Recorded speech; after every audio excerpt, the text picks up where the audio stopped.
Hi there, this is Ina again, and as you can see, I'm already busy painting my background with pink acrylics, and then I'm also using some light yellow. I'm keeping these acrylics pretty fluent because I want to add some coarse salt to the surface. The salt will soak up the moisture and leave behind kind of a fun mottled look. Now I find it's best if you let it dry naturally. So this is the next day, and I've already used my credit card to take off the salt, and still the paint has a little bit of a texture and, well, all those fun spots. Now someone had sent me this wallpaper. It has a lovely texture, it's quite thick, and I want to play with it a little bit. I've never used it before, and I want to just see what I can do with it to make it look good. And here will be my main image. It's a young lady in a pretty dress. So I'm just kind of seeing where I can position these circles, and where I can glue them down, because I still want to do some more work to my background before I glue down the main image, but I want these circles not to be underneath them. I'm using tacky glue here to make sure that they stick well. Okay. Now this one I am cutting in half for, well, the very reason that it is quite textured, and I don't necessarily want to glue her on top of it. So now I am using simple light teal watercolor. I'm just adding it to the edge with my brush and giving it a little bit of a spray with water to help it run. And I do it a couple of times on one side, then I turn my page around and do it a couple more times until I'm happy with the way it looks. Some of the big puddles I pick up with my paper towel, and then I dry the whole page off. Now a bit more stenciling for the background. Now the color choice here is not very bright, but all these little elements work together to create an interesting layered background. Now I want to play with my circles a bit. So this is just pink ink pad. Again, I'm just using my cloth and my finger, and I'm hoping that these circles will take colors well, and they do. So here is some purple, and I'm also using the purple ink pad to make a border. Now it's a brand new ink pad, and yeah, it comes out a little bit darker than I had anticipated. Oh well, we work with it. And of course more stenciling, a little pink. It is quite fun actually to work right around those circles because of them being so textured. It's very easy to avoid them, and you can work nicely all around them. Now most of my collages have either some black or white stenciling. I just like the effect it gives. I think it makes the other colors pop more, and, well, it's just pleasing to the eye, so I just like it, so I use it quite often. So today we have black on this one. Now I'm actually using some purple paint and a little bit of white gesso to just blend the circles a bit more, and also to ensure that I keep the highlight.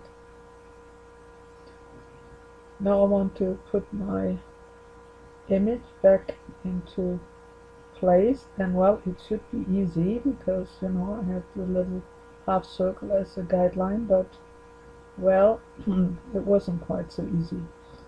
It just didn't seem to fit right anymore. So I had to, work with it a little bit, and to do it a couple of times, picked it up again. I finally ended up removing the circle so I could put the image down first without any wrinkles.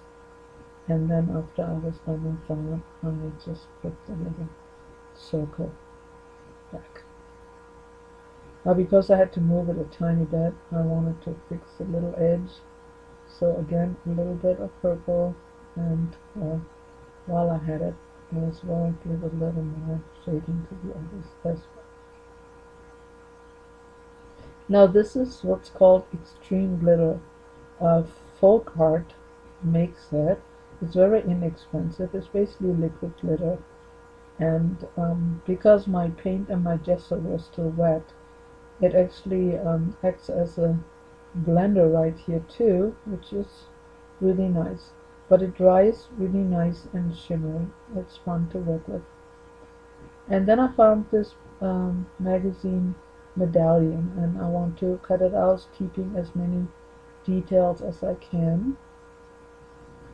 Now, any of you who have seen other of my collage pages, you know I like details, and cutting this one out was really not that hard, but I had the hardest time gluing it down. Here first I'm trying to figure out where I can put it.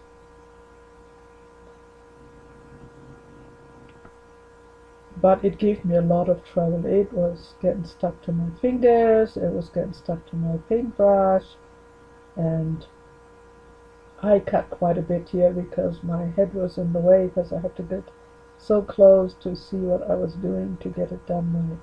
Of course, eventually it glued down where I wanted it to be. As you can see, I cut a little bit of the chain just to give the impression that it's behind one of the circles there. And now I'm making a border. It's just little strips I cut from a magazine page. This one has little flowers. I often use this method. Sometimes I rip the strips, sometimes I cut them with my wavy scissor, or like here, I just cut them in my paper cutter just straight. Sorry, my head is in the way. Because they're not quite long enough, I have to do a little bit of puzzling here. Oops, I realize it fits better on the other side. Alright, now right on the bottom there on the left side, there's a little bit of blue in the flowers, which doesn't really belong there, so I am exchanging that to make it all look nice and flowery. So just cutting the edges off a little bit, and there she is. So now it's time for some embellishment and shading. So I'm starting with my charcoal pencil, and because of the way the background feels, it's a little bit rough because of the reaction the salt had with the paints. The charcoal works really nicely. It just goes on really smooth and dark and smudges really nicely as well. So I'm going all around the image.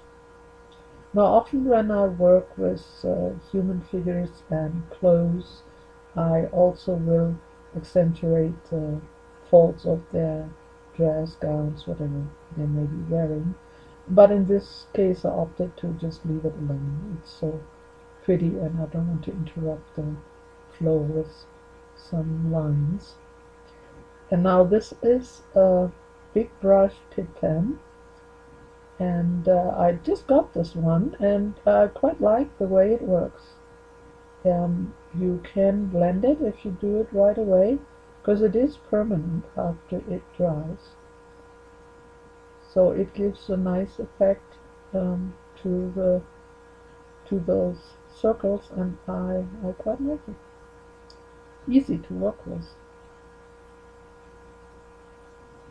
Alright, now I end up putting a little bit of purple back into the background, not quite as much as before, just a little bit.